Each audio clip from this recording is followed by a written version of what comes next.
Test of cooking. उम्मीद है कि आप सब ठीक होंगे। सो गाइज़, आज हम बनाएंगे लाल मिर्चों की चटखारेदार चटनी, जो कि बहुत ही जल्दी बनकर तैयार होती है और ये खाने में बहुत ही जायकेदार लगती है। और इस चटनी को आप एज अ रायता भी सर्व कर सकते हैं और इसको आप एज अ चटनी भी इस्तेमाल कर सकते हैं। तो चलिए जल्दी से अपनी आज की रेसिपी बनाना शुरू करते हैं। रेसिपी बनाने के लिए मैंने यहाँ पर लिया है जी 1 कप दही लिया है मैंने, 4 से 5 लाल मिर्च ली हैं। आप अपने मुताबिक इसकी क्वांटिटी कम या ज़्यादा कर सकते हैं।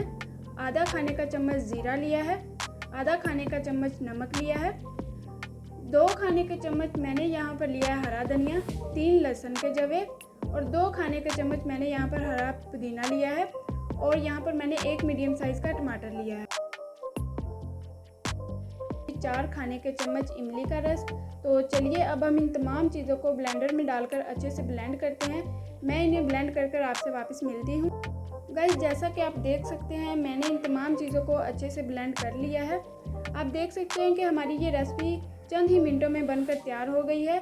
उम्मीद है कि आपको आज की रेसिपी पसंद आई होगी। अगर रेसिपी पसंद आई है तो वीडियो को लाइक करें, दोस्तों के साथ शेयर करें, चैनल को सब्सक्राइब करें। मिलते हैं जी नेक्स्ट वीडियो में, तब तक के लिए अल्लाह हाफिज़।